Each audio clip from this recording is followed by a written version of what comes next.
This study is centered around Kenya's Wildlife Conservation and Management Act of 2013. The previous act was endorsed in 1976. So in between 1976 and 2013, there had been multiple attempts to put in place a new policy that was a lot more in line with the current realities of the country. All of them failed for a variety of different reasons.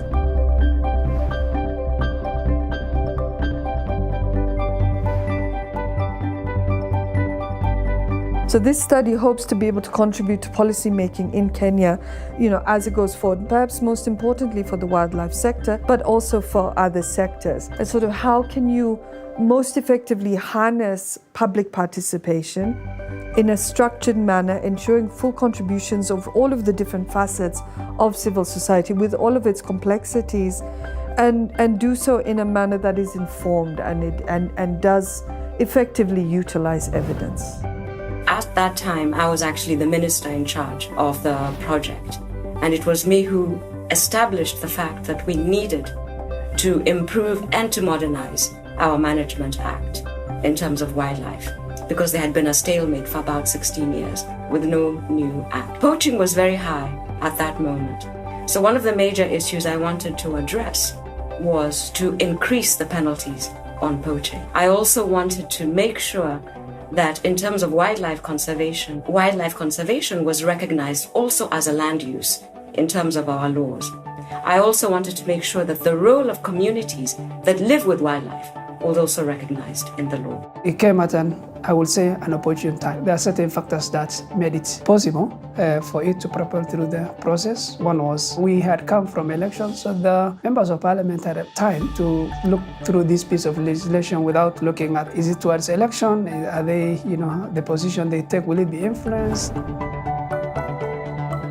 Kenya did pass a new constitution in 2010, and part of the requirements of that constitution is that the legislature, which is parliament, should involve members of the public and affected stakeholders when they're making laws that are affecting them. So public participation is a constitutional requirement in Kenya. One of the things that the 2010 constitution did was to move to a presidential system of government. In a presidential system of government, the executive proposes and the legislature, in a very hands-on manner, changes and midwives it without somebody breathing on your neck. So this was a parliamentary-driven process once the document is tabled in the House. What is public participation? And public participation is availability of opportunity of groups and stakeholders to have an input in decision making. And I think to the extent of that definition, then that was accorded to the public. The value of public participation is whatever comes out has a public ownership. They feel it's their law, they feel that they participated, that they were consulted. They start respecting the government authorities as they enforce the law because it's their law. Citizen engagement is important because we as policymakers tend to sit in capitals and discuss important natural resource issues in capitals, whereas all the activity that is happening, that is extremely important, is in the areas where the communities and where the wildlife are living.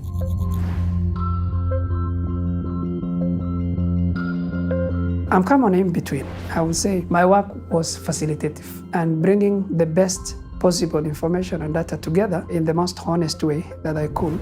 One was direct evidence. So we had stakeholders coming for meetings, giving their views on clauses or sections. And then those who have sent written submissions, we will analyze these submissions. There are those who will send secondary material conducted by other evidence will be generated by us, research departments. We will look at comparatively what happened in other countries, how wildlife conservation and legislations related to wildlife were enacted, and what are the issues that were covered in these pieces of legislation. So ours was facilitative, putting this information and data from stakeholders together, summarizing it, putting it before the committee so that they could use it to make decisions as they discuss this particular issue. We also played facilitative role, say follow up on issues. If stakeholders or members of the public were interested to come at a certain time or wanted to share information, we provided the platform. So it was a deliberate decision by the committee to bring all these groups together so that they debate amongst themselves. And the committee was a neutral arbiter, listening to them and hearing them, but the debate was happening. And there, that actually kind of resolved certain issues, eased tensions. So the Kenya Wildlife Conservancy Association, which I was involved pertinently from the beginning, mobilizing awareness and participation from around 8 regions, which were then called provinces in Kenya, and going all through the grassroots decision-making process was an interesting culmination of a voice that said, for once, we, as the people with the highest stake on the survival of wildlife, need to have an eyeball-to-eyeball engagement with decision makers. That one act of creating an entity that was grassroots driven with a critical agenda of mainstreaming the local community into sort of some industry was a defining moment for dealing with the multiple issues in the legislation and policy. So the fact that a lot of the wildlife conservation organizations have some form of organization, it really helped us. So we sort of ended up focusing on the outliers, people who have very strong views either way, because the middle stream had already had their own meetings and were coming up with agreed points of view. And if that was not possible, it would be too costly to reach all the players. We did try to promote that through what we called breakfast meetings. So we would invite players both nationally and internationally who would come to speak to the House. For example, we had a former minister for Costa Rica who came and spoke to the members on an aspect of conservation that's working very well in their country. We would be able to also work with other conservation organizations that kept inviting us to listen to experts in those fields.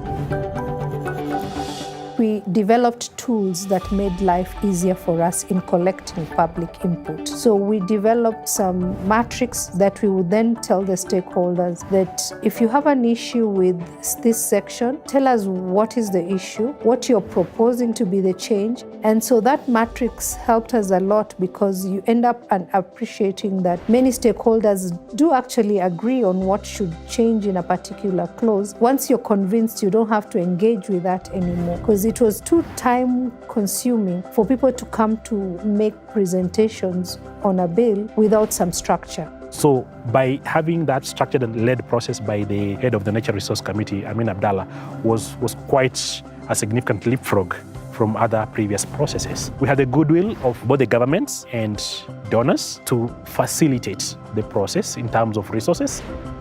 This act actually has successfully changed a number of things. And this was meant to be a breakthrough in terms of how Kenya manages its wildlife generally from the old days, which was basically a colonial model. To recognize the role of communities in wildlife conservation and management. If you looked at this new law that came into effect January 10th, 2014, the Kenya Wildlife Service now, in terms of board membership, has 2 community representatives, a man and a woman. And this was informed by the community engagement. Previously, people that lived with wildlife were hardly ever represented. Previous attempts to redo the policy in the wildlife sector had not only failed, but they had also resulted in a loss of trust of the public. There was an increased willingness to engage of the public, of non-governmental stakeholders to engage in policy-making processes. We saw a change of attitude by both the policymakers, this being the supply side of policy, and then the demand side being, the civil society. How the committee tackled public participation did lay a strong foundation for how that committee and other committees would deal with public input into legislation.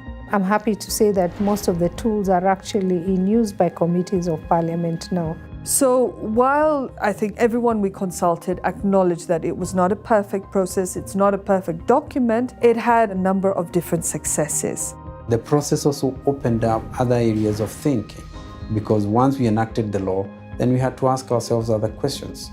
As a build-up to the fact that our engagement with stakeholders was sustained, One of the things that we learned a few months after passing the bill was some of the proposals, especially in relation to penalties, were not delivering what they should have delivered.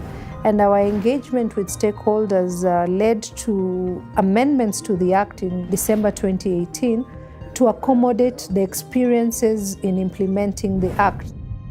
The executive had invested immense amount of time and energy in collecting scientific evidence that should have informed the legislation, but that information was not in an easily accessible depository that the committee, through its researchers or its workers, could access. And I think that's an opportunity lost, and government needs to be able to develop a way where this information that they're collecting at taxpayers' expense is accessible to the process throughout. What didn't work well is that there are so many competing interests, just like they are today, but we didn't have a lot of time to reconcile all those interests so that we can have a balanced kind of an act.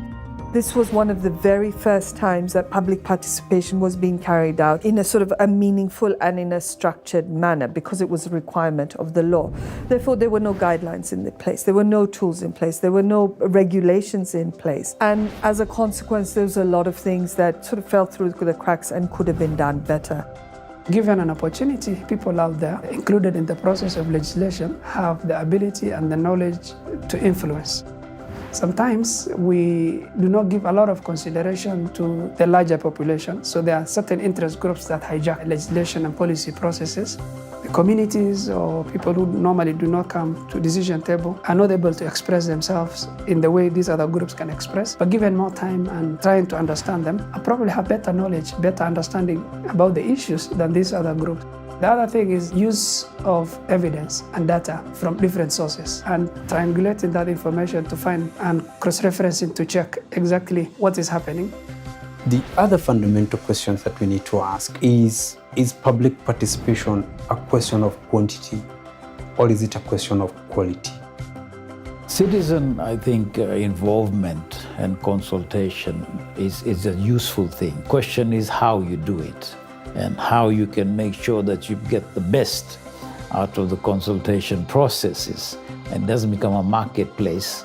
Players in the sector have to appreciate that the politicians on the table decide on the legislation. When they're on the floor of the House, they have the power to change it. So it's in the interest of the stakeholders to continually engage in capacity enhancement for decision makers in the legislature, so that they do not make legislation that is contrary to the evidence out there. Sometimes the stakeholders may have given you input and they're very divergent inputs.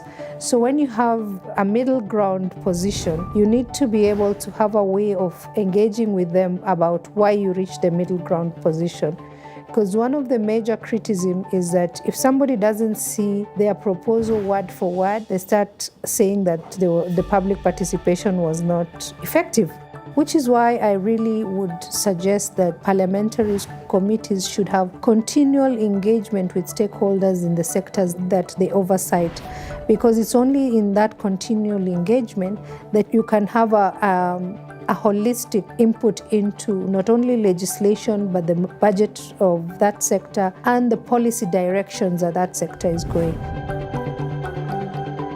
Well, I hope this will be an important piece of work for policymakers to see that in their process of making decisions, they make decisions on behalf of the people, that they use evidence and data generated to make decisions that are beneficial to the people they represent, to the people they implement projects on their behalf. A lot of people who are engaging with research and to collect evidence and to document that evidence would not be effective if public participation in legislation making does not have a place. So what public participation is giving is transforming the efforts that have been made to collect evidence to have that evidence input into where it should make a difference.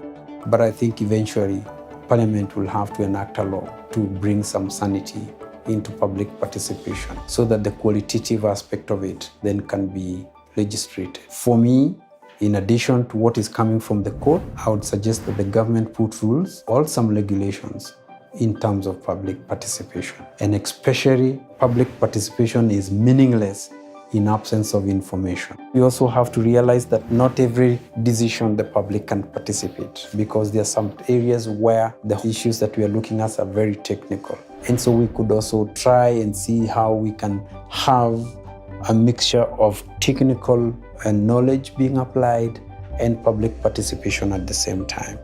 My personal reflections on this study with regards to the timing and the utility of this very useful information that will be gathered is we're actually 50 years behind the clock. There's a wish that we were doing this way back in 1970, because all other related biodiversity and wildlife management related assessments have shown a decline. That shouldn't have happened if we had these kind of things in place then. I'm not saying this will have been the silver bullet, but if such conversation happened 40, 50 years ago, maybe the environment will have been different. I think the case study and the way that it has been captured is that when you include citizens, when you include the communities, when you combine that with science and technology evidence, then that paves the way for successful legislation.